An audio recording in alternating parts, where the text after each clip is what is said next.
Bon, alors gamin, qu'est-ce qu'il y a encore ? Ouais, bah c'est ce livre, quoi, tu vois. Je veux dire, Zombie Christmas Carol. Zombie. Avec toutes les merdes qu'on a connues ces derniers temps, à chaque fois que c'est un truc de Noël, ça se barre en cacahuète. J'ai pas forcément envie d'ouvrir un bouquin qui s'appelle Zombie. Ah ouais, je vois. Le blues. Tu sais, moi, chaque fois que j'ai un petit coup de blues, petit coup de bébine. T'en veux ? Non, merci, gars. Garde ton truc, voilà. Non, mais voilà, j'ai pas envie. Je sais que c'est le compteur qui me l'a filé, mais non, j'ai pas envie. Pas cette année. Je sais ce que je vais faire. Ce que je vais faire, c'est que je vais appeler des gens qui parlent de comics aussi. Je veux dire, il y a pas que, il y a plein de gens. Et puis bah voilà, je sais pas, on va parler ensemble. Ce sera tranquille. Il y aura pas de merde. Il y aura pas de grands trucs qui va tout péter. Et encore moins de putain de zombies. Voilà. Farcir nos amours, nos peines, nos haines, nos querelles. Pas de vacances, pas de dimanche, overbooké. Faut qu'il assure, toujours présent à l'appel. Pourtant il aimerait se faire un peu moins prier. Quand il descend du ciel, ce sera pas toujours pour se marrer. Bonjour et bienvenue dans le calendrier de l'Avent des comics. Un calendrier cette année un peu particulier puisqu'il sera uniquement en audio. Et oui, vous ne pourrez pas voir mon ravissant minois.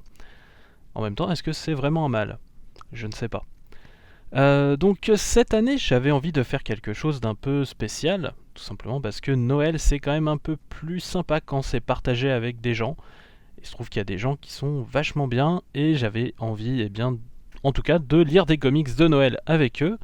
Et pour ce premier numéro, on reçoit l'ami Wolf de la chaîne Wolfimotion. Bonjour Wolf. Salut et bonjour SN. Voilà. Est-ce que tu peux te présenter un petit peu, parce que je pense que tu es le mieux placé pour te présenter, au cas où quelqu'un ne te connaîtrait pas. Très bien, donc je suis Wolf de la chaîne Wolf in Motion. Ça fait un peu plus de 5 ans que je fais des vidéos sur YouTube, où je parle à la fois de comics, mais aussi de cartoons de notre enfance. Ça va des conseils de lecture à des encyclopédies sur l'univers Marvel, ou bien encore revenir sur l'actualité avec la sortie d'une nouvelle série ou plein d'autres choses dans le genre.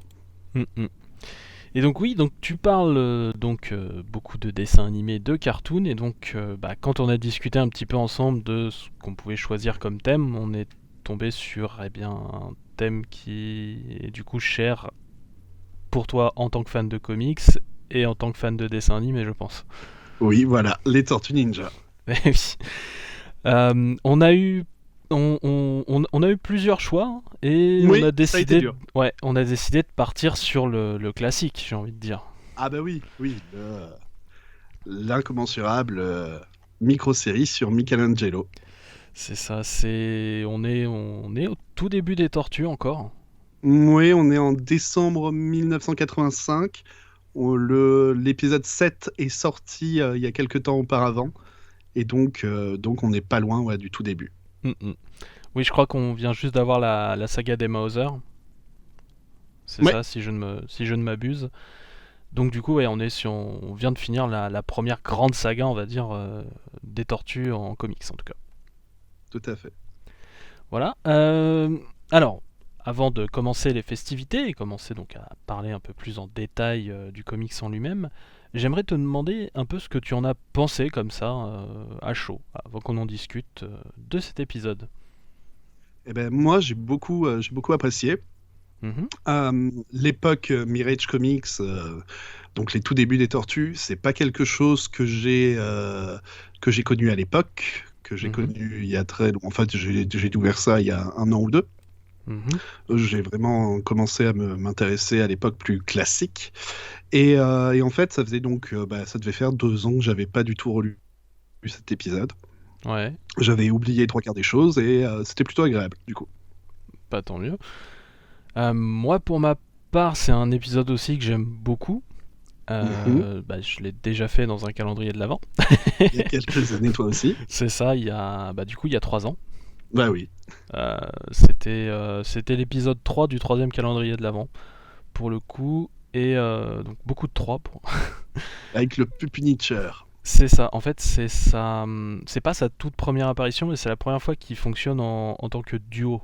Ouais. C'est vrai que c'est sympa.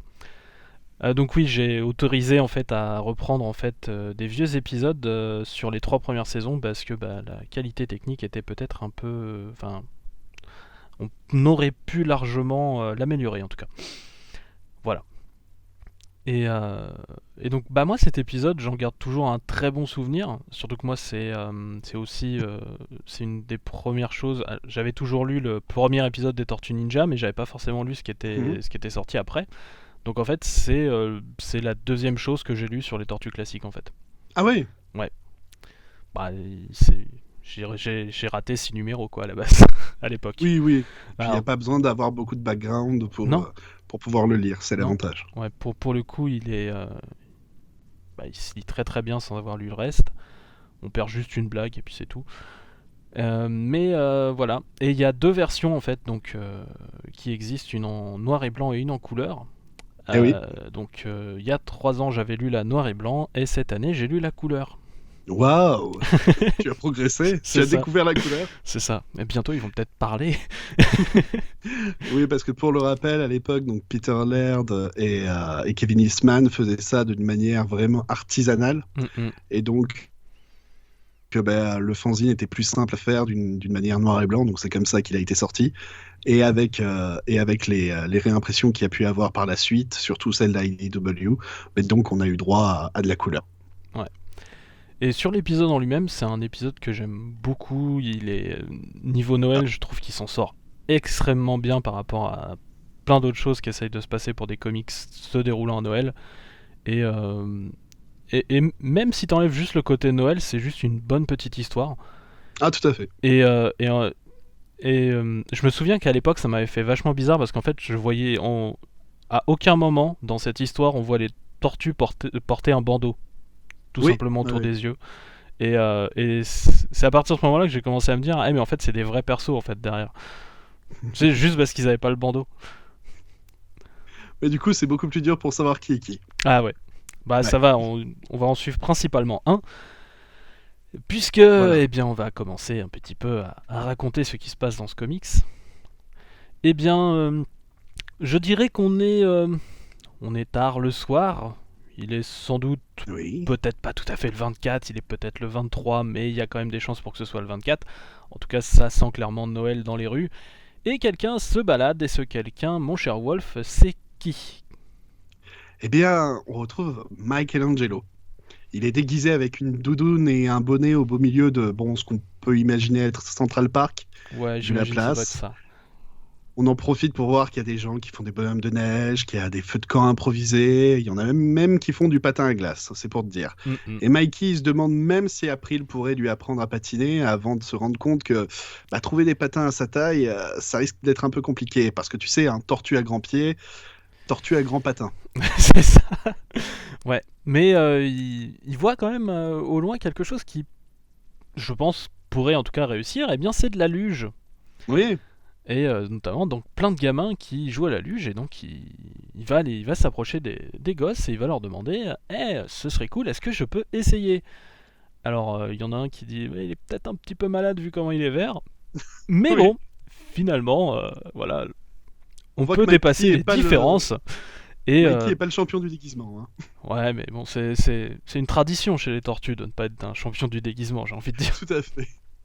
Même si c'est peut-être le début de cette tradition d'ailleurs. Oui. Et donc du coup, les gamins acceptent de lui prêter sa luge.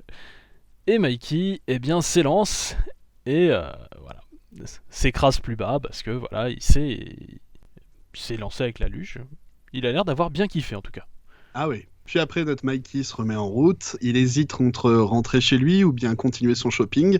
Parce que c'est bien connu que faire ses courses en ville à quelques jours de Noël, c'est forcément la joie. Hein. C'est la meilleure idée à chaque fois, voyons.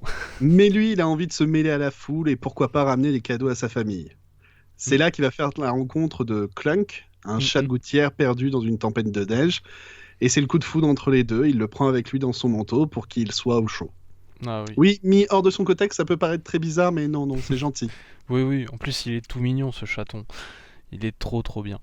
En plus, bon bah voilà. Bon, bah, personnellement, j'accueille des chats actuellement chez moi, donc voilà. Ah bon, bah, Ouais, ça me donc tu parle. connais ça. Ça me parle beaucoup.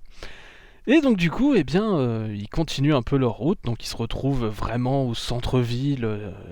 Du coup, dans la version couleur, c'est plein de couleurs, ça pète de partout. C'est peut-être un peu moins lisible dans la version noir et blanc. Voilà, on comprend un petit peu mieux pourquoi il en a plein les yeux, des illuminations, des décorations, qu'il est fan de Noël. Et en fait, c'est un de ces moments où tu te rends compte que c'est un enfant, en fait, Michelangelo. C'est un Ouais, ado. c'est Donc ça. c'est normal qu'il kiffe. Et c'est vrai que ça, on l'oublie très souvent avec les Tortues Ninja, mais ouais, c'est un ado. C'est un jeune enfant, donc Et c'est je- normal qu'il kiffe. Et je trouve que cet épisode le montre très bien en fait. Ah oui. Déjà rien que le coup avec la luge, justement, il s'entend très bien avec les gamins de son âge. Bah C'est oui. vers eux qu'il va aller voir. Enfin, c'est vraiment un très bon épisode pour ça. Et donc du coup, eh bien, en se baladant donc en centre-ville, eh bien, il tombe sur un magasin de jouets. Et là, il a un grand dilemme. Est-ce qu'il continue ses courses avec ses $10 pour essayer de trouver des cadeaux pour ses frères? Bon, on va dire à $10, il va pas trouver grand-chose. Ou est-ce qu'il rentre dans ce super magasin de jouets? Bon, bah, sa bonne volonté part en éclat, hein. Il rentre dans le magasin. Après, il rentre dans le magasin, mais il va pas dépenser ses $10. C'est déjà Ah non. bien. Non. Mais l'avantage, c'est que qui dit fête de Noël, dit magasin bondé. Oui. Donc Mikey a aucun problème à rentrer dans le magasin. Et surtout, tout le monde est obnubilé par une chose, les Little Orphan Aliens. Le jouet de Noël que tout le monde s'arrache et qui est sold out. Un petit peu ça. comme tous ceux qui faisaient leur caprice pour avoir Animal Crossing pendant le confinement, hein. Tout le monde le veut. Très bien. Donc oui, donc des Little Orphan Aliens, donc qui est une petite référence à Little Orphan Annie, une vieille série de comics. Enfin bref, voilà. Et qui a eu aussi des jouets qui Ah oui, étaient tout à partis en fait. sold out. Tout Et à c'est fait. d'ailleurs très marrant de voir que dans un comics Tortue Ninja, on s'amuse à critiquer entre guillemets le fait qu'il y ait des jouets qui soient sold out, puisque 3 ans plus tard, en 88, ça sera le cas avec les jouets Tortue Ninja, avec la Tortue Ninja Mania, où tout le monde voudra des jouets Tortue Ninja et où il n'y en aura plus un. Bah ouais, mais c'est comme ça, tu critiques, et puis après au bout d'un moment tu fais partie du système. Ah bah oui. C'est toujours comme ça.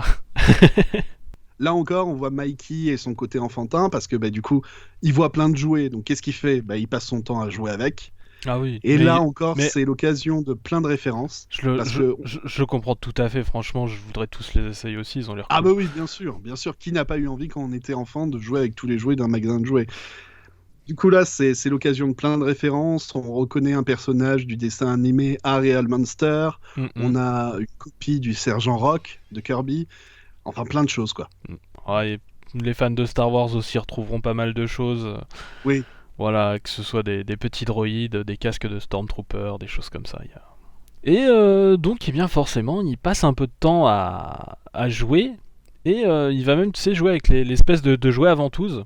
Donc que tu fais, que tu colles au sol et qui du coup décolle. Sauf que eh bien le petit chat, ça lui fait un peu peur, hein, puisque ce truc saute à plusieurs reprises et du coup on le voit qui s'enfuit plus loin dans le magasin. Et là, eh bien Mikey va aller le chercher et arrive dans un endroit sombre. Oui, la réserve. C'est ça. Ah oui, mais Et il il n'y a pas beaucoup de lumière. Ah oui, il n'y a vraiment pas beaucoup de lumière. Et puis là, Mikey, il découvre une surprise. Il n'est pas seul. Mais c'est pas le Père Noël qui est là ou les lutins, mais c'est plutôt une bande de cambrioleurs qui viennent pour voler un camion entier plein de Little Orphan Aliens. En plus, c'est de l'or en barre. On te dit qu'ils peuvent le revendre environ $50 la figurine. C'est plutôt un bon truc, hein. Ouais. Et c'est encore plus diabolique que ce que tu laissais entendre, puisqu'en plus, donc ce camion rempli donc de marchandises, il était censé être donné à des orphelins. Eh oui, comment briser le rêve de plein de petits enfants. C'est ça. C'est encore plus méchant, on va dire. Voilà. Et donc, ils assomment donc le gardien. Et d'un coup, ils entendent du bruit Clunk. et on les voit qui commencent à tirer donc sur Mikey et Clunk. Eh oui, c'est pire que la course aux jouets chez les Tortues Ninja. Ouais. Du coup, les bandits décident de prendre la fuite Mhm. et Mikey les poursuit. Sauf qu'en se dépêchant, ils ont laissé une prise électrique qui dépasse à l'arrière. Et c'est plus que suffisant pour notre ninja pour s'accrocher. Et même si les voyous essayent de le virer de là, il réussit à ouvrir la porte de la remorque et à rentrer dans le camion. Et la séquence d'action qui va suivre est vraiment, vraiment impressionnante, je trouve. La sensation de vitesse est bonne et tout. On voit vraiment Mikey qui est ballotté en fait avec les différents mouvements du camion. Tu vois la porte qui s'ouvre, t'as quelques jouets qui tombent, t'as des choses comme ça, enfin bref. Mikey arrive à rentrer donc à l'arrière du camion et du coup décide bien de laisser le petit chat ici, parce qu'il pourrait se prendre un mauvais coup après tout dans la bagarre et ce serait quand même diablement dommage. Surtout que nos voyous décident de s'arrêter pour venir vérifier si ils se sont débarrassés de Mikey ou pas. Et dès qu'ils s'approchent de la porte, ça y va, coup de pied, coup de poing. 2 des 3 bandits sont déjà au sol. Et le dernier qui était resté derrière son volant, voyant Mikey, décide de mettre le pied au plancher et de s'enfuir. Et le truc c'est que ce coup-ci, Mikey n'arrive pas à se raccrocher au camion. Donc le camion commence à s'en aller. Donc non seulement il commence à s'enfuir avec les jouets, mais en plus il y a le chat maintenant Eh oui.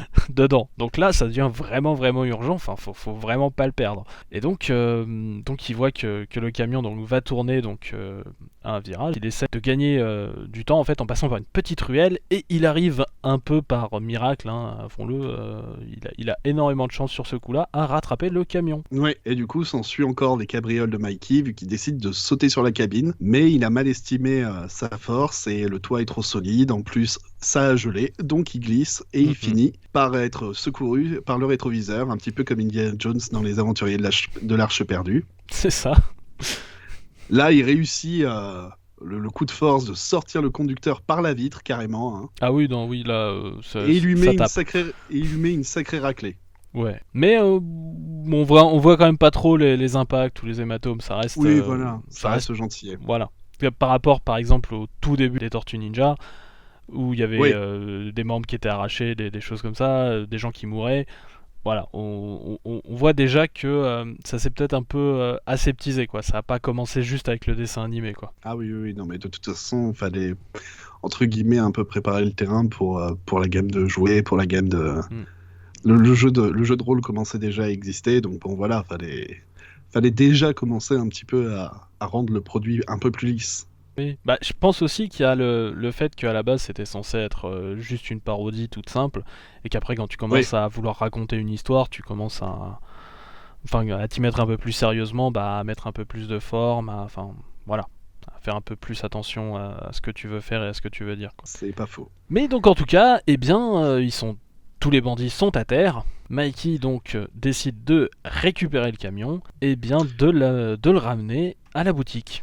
Oui, parce qu'il se rend compte qu'il attire peut-être un petit peu l'attention en restant dehors, là, au milieu de tout le monde, vu que c'est quand même les fêtes de Noël, donc il y a pas mal de monde dans les rues. Mais voilà, Mikey, il est gentil, mais il n'a pas pensé que rouler en pleine ville avec un camion volé, ça pouvait peut-être attirer l'attention de la police. C'est ça, la police qu'on n'a pas vue du tout pendant tout le moment où c'était les vilains qui conduisaient. Forcément, à partir du moment où c'est un gentil qui conduit, et bien là les forces de l'ordre forcément sont utiles. On notera au passage que les policiers de New York ils sont géniaux. Ils veulent bien arrêter le camion, mais s'ils peuvent récupérer quelques figurines pour eux au passage, ils diront pas non. Ils sont profiteurs, mais agents de la paix avant tout.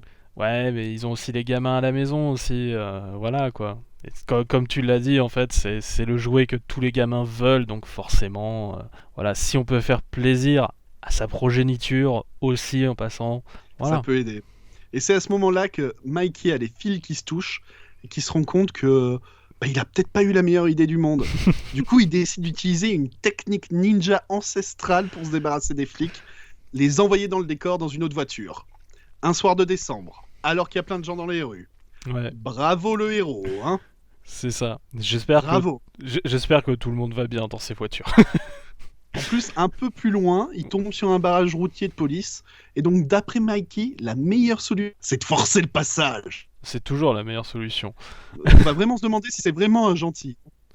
Bon, du coup, la police le lui rend bien, en lui tirant dessus. Même après son passage à des kilomètres. Ah oui, mais même après son passage à des kilomètres et des kilomètres, alors qu'il y a des civils qui pourraient être touchés, on continue à tirer. C'était le bon temps, les années 80. C'est ça. Et ce qui est bien, c'est que du coup, il a réussi à se cacher quand même dans une petite ruelle. Donc la police passe, et il a réussi à semer la police. Et là, tout d'un coup, il se dit « Eh, mais au fait, il y avait le chat dans le camion !» Il y a le chat. Oui, le chat qui a juste subi tous les chocs frontaux, qui avait la porte ouverte, il y avait tous les jouets qui devaient lui tomber dessus. Bon, au final, il va très bien. Et c'est tant mieux, parce Tout que à sinon fait. ça aurait vraiment été triste. Et donc du coup, il récupère son chat. Bon, il se dit ah, bon, je vais arrêter de faire le con avec le camion. Je vais peut-être le laisser là. Sauf que du coup, il commence à se dire mais attends, quand les policiers vont le retrouver, en fait, tout ça, ça va être gardé comme des preuves en fait et tout ça. Et du coup, les gamins à l'orphelinat, ils auront jamais leur jouet pour Noël. Voilà. Et Noël, alors là, très clairement, il dit que c'est demain. Oui, voilà, Donc voilà, on apprend donc on qu'en sait. plus, on est la veille. Voilà. Mais voilà, mais il est toujours là, mais non, c'est quand même dangereux de conduire ce camion. Il faudrait que j'ai de l'aide. Je me demande bien à qui je vais pouvoir demander de l'aide. Et du coup, il a une super idée et il décide de traverser la ville de toit en toit, un petit peu comme un vieux barbu bedonnant. Et il arrive chez April O'Neil pour retrouver ses frères, qui sont tous à leurs occupations, tout nus, sans bandeau. Oui, c'est Ce ça. qui fait très bizarre après avoir vu Mikey pendant tout l'épisode habillé. Hein. Mhm. Du coup, Mikey a ramené Clunk, qui présente à April, et puis là, ça a l'air d'être aussi la grande histoire d'amour entre les deux. Hein. Ah bah, un petit chat, forcément, c'est tout mignon. Oh. Et puis les frères se disent que eux aussi se disent que ça serait complètement stupide de gâcher ses jouets, même si c'est risqué. Mhm. Et donc du coup, ils ont décidé, tous ensemble, d'amener ces jouets, aux petits orphelins. Et donc du coup, on a quelques très jolies cases, assez muettes. Justement, on voit donc tout le monde qui prépare un peu tout ça, et donc qui décharge le camion pour donc le mettre dans leur van. On remarquera d'ailleurs que la police est tellement douée à New York qu'ils n'ont pas réussi à retrouver le camion pendant tout ce temps. Bon, il y avait de la neige qui l'a recouvert, d'accord, mais quand même, c'est fort. Tu peux garer un gros camion dans une allée la veille de Noël sans que personne s'en rende compte. Bah ouais, écoute, c'est pas la chose la plus improbable que j'ai jamais vue dans un comics non plus. Avec des tortues qui parlent ? Non. Ouais, voilà. Non, voilà, ok. Et donc du coup, on a le droit à une dernière page en fait, de toute beauté où tu vois donc Mikey, donc qui est déguisé donc en Père Noël et tout ça, les tortues et April en petits elfes lutins, et donc qui distribuent les cadeaux. Et alors les jouets ne se ressemblent pas, donc j'imagine que la gamme des Little Orphan Aliens, ouais, j'imagine que ça avait l'air très très très varié. Et là, Mikey nous souhaite donc un joyeux Noël à tous, ho ho ho, et à tous une bonne nuit. La fin. Voilà. Voilà. Alors, est-ce que ton avis a changé ? Est-ce que t'es toujours d'accord avec ce que tu as dit au début ? Enfin, voilà. Ah oui, d'autant plus. Voilà, non, c'est vraiment un très très très très bon épisode. Ouais. Tout autant donc sur le côté action, faire vivre les tortues, pour le coup on apprend beaucoup de choses sur le caractère de Mikey et tout ça, enfin on voit vraiment en fait qui il est. C'est excellent de ce côté-là, et t'as aussi tout le côté de Noël qui pour le coup, t'as vraiment tout le côté bon sentiment, et t'as aussi un peu comme Die Hard en fait, t'as pas mal d'action et tout, et c'est vraiment cool. Oui, c'est plutôt bien vu. Mais déjà, faut dire qu'à l'époque, en fait, les micro-séries avaient été lancées vraiment pour pouvoir un petit peu plus développer les personnages, parce que dans les numéros classiques, c'était pas vraiment tant le cas que ça, quoi. Tu les distinguais plus à leurs armes que à leur caractère ou à leurs répliques. Et donc, ouais, c'était vraiment l'occasion. Et puis là, c'était aussi, comme tu l'as dit tout à l'heure, la fin d'un arc important avec les Utrom, donc la race de Krang, et où les tortues croyaient que Splinter était mort, mais en fait non, il n'était pas mort. Il y a les Tricératons aussi qui font leur apparition. Donc en fait, c'était un arc plutôt intense pour les tortues. Donc là, tu sens vraiment que c'est le petit souffle qui est laissé au personnage, le moment, le retour à la normale. Tout ce côté un petit peu souffle que tu peux avoir entre deux grands arcs que la plupart des auteurs font, comme Chris Claremont avec les X-Men, où il y a toujours un moment où ils jouent au baseball, les trucs dans le genre, voilà. Là, c'est leur petite pause à eux. C'est ça. T'as vraiment ce côté aspect Noël, la neige, les gens heureux, les jouets. ouais, t'as des cambrioleurs, mais la plupart des gens se comportent bien.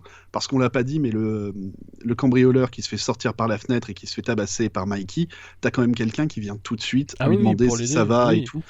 Et donc on te montre que pour une fois, les New-Yorkais sont bienveillants les uns avec les autres. C'est ça. Ce qui n'était pas trop le cas dans les autres opus des Tortues Ninja auparavant, hein. C'était un petit peu chacun pour soi. On te montre que Mikey est un enfant, que voilà, les jouets et tout. Et t'as de l'action, mais en même temps, t'as une bonne morale. Donc c'est vraiment en fait l'histoire de Noël type qu'on aimerait avoir, qui ne fait pas forcément avancer la licence, mais qui sert à te montrer un petit peu plus le personnage et à t'attacher à eux. C'est ça. Il faut dire aussi que, alors du point de vue du New-Yorkais qui a dû voir la scène, il a juste vu un type qui a sauté du Ah haut oui. des toits et qui a sorti en fait le conducteur carrément par la vitre et qui l'a tapé. Il se dit pas que c'est le méchant, je pense. Mais j'aime bien Michelangelo qui prend quand même le temps de dire par la fenêtre c'est un cambrioleur, appelez les flics. C'est ça. Et puis, bien sûr, Mikey, en balançant donc un gros coup de pied dans la mâchoire et en le faisant tomber, et joyeux Noël. Bien sûr. Je vais parler un petit peu du coup de la colorisation. Oui. Je la trouve vraiment vraiment bien. Et pour le coup, donc pour avoir lu en noir et blanc, je conseillerais vraiment la version en couleur. Je dis pas ça de toutes les colorisations après coup, mais là pour le coup en fait c'est beaucoup plus lisible. Je pense vraiment que c'est vraiment juste une question de moyens qui ont fait qu'ils l'ont sorti en noir et blanc à l'époque et pas une question, c'est pas une volonté. Je pense pas, oui. Je Parce pense pas. que C'est vrai que ça apporte un style qui est joli, mais qui est pas très lisible, le noir Ouais. et blanc. bah, le problème Et, c'est pas le noir et blanc lui-même, c'est le noir et blanc avec des milliards de flocons de neige blancs dessus. eh oui, Il- ça fait très Frank Miller, mais au final, ça gêne la lecture globale, quoi. c'est ça. Et même Frank Miller avant l'heure, même Oui, un voilà. petit peu. Mais ouais, non, très très très très très bon épisode. Donc voilà, est-ce que tu as quelque chose à rajouter? Pas pour ça, pas sur le coup, là. Ah d'accord, j'aurais pensé que tu aurais parlé du fait que y a un épisode de la série Ah, oui, télé de d'accord. 2003 Oui. qui a été... L'histoire, cette histoire a donné lieu à The Christmas Alien dans la série de 2003, qui est donc une histoire où on retrouve à nouveau Michelangelo et les petites figurines, les aliens, c'est comment déjà? Les Little Orphan Aliens. Voilà. Aliens, qui font leur apparition et donc qui a été repris comme épisode spécial de Noël pour la série télé, elle aussi. C'est ça, mais où on retrouve un peu plus... Il y a un peu plus de gens, je crois qu'il y a Casey Jones, et puis Ah oui, on oui, voit, il y on a- voit un peu plus les tortues, toutes Il y a les quasiment tortues. tout le cast, voilà. Déjà, quand tu vois l'histoire, elle fait 30 pages là en comics, mais tu peux pas le faire durer en un épisode de 24 minutes. Ah non, c'est non. sûr, ouais. Ça dure pas assez. Donc voilà, il a fallu faire intervenir plus de personnages, surtout que ça se passe bien plus loin en gros dans l'histoire globale des tortues, avec Kazé, avec tout ça. Mhm. Donc oui, c'est une réécriture, mais ça a servi de base, c'est sûr. Mhm. Et pour les gens qui ont bien aimé notre narration de cette histoire, je peux déjà vous dire que normalement elle sera à retrouver dans le Tortue Ninja classique tome 2 de iComics. Mhm. Et bien sûr, c'est pas aussi la seule fois où du coup les tortues vont s'amuser à aller du côté de Noël, puisque Oui. c'était un petit peu... on avait choisi un autre épisode à la base. Est-ce que À tu la veux en base, parler? on a choisi un autre. C'était le Tortue Ninja 65 de la dernière version en date, donc celle de IDW, où c'est toujours Mikey, hein, toujours, qui cette fois décide de faire une soirée de Noël pour ses frères et ses amis, afin de remettre un petit peu tout le monde en forme après des événements un petit peu perturbants. Mhm. On a donc Léo qui doit faire le ménage, Raph qui doit sortir l'animal de compagnie et passer chercher Kazé, et Donnie qui doit installer les guirlandes lumineuses. C'est ça. Qu'est-ce qui peut mal se passer, hein? Eh ben, ça, c'est comme à chaque fois que les parents sont partis. Eh bien, ça finit en grosse soirée, voilà, Voilà. qui part C'est- peut-être un peu trop loin. Tout à fait. Mais c'est en fait, voilà, sur le papier, c'est une super occasion de faire interagir la majorité du cast des Tortues Ninja dans un moment de décontraction et peut-être même de proposer un petit miracle de Noël, vu les tensions qui se sont passées auparavant. Oui. Et là aussi, normalement, de mémoire, c'est dans le prochain tome à sortir chez iComics, qui devrait sortir d'ici peu de temps. Le tome 12 au cas où. Voilà. Comme ça, vous l'aurez, même si vous écoutez ce podcast, bien plus tard. Et donc, voilà, je crois qu'on a un peu tout dit sur le numéro. Il va être temps de se dire au revoir. Voilà. Mais... Déjà. Bah oui, écoute, qu'est-ce que tu veux. En tout cas, si jamais tu veux revenir, tu sais que la porte elle est toujours ouverte. Voilà. Et du coup, voilà, tu m'as fait l'amitié de venir et tout ça.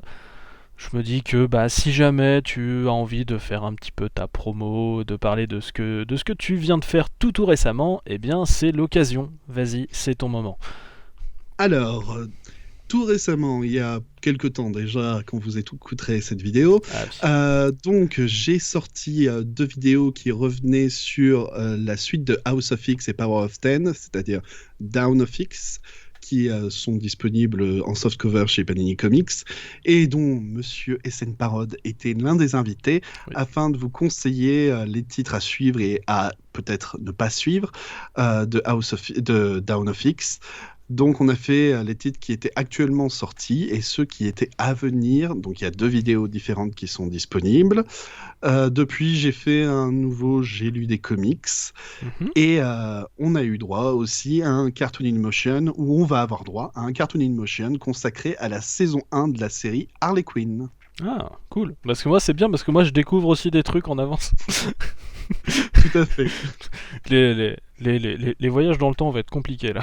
Mais bon. Écoute, ça a été un plaisir, en tout cas, de t'avoir donc pour ce premier numéro. Eh ben, merci bien. J'ai essuyé les plâtres.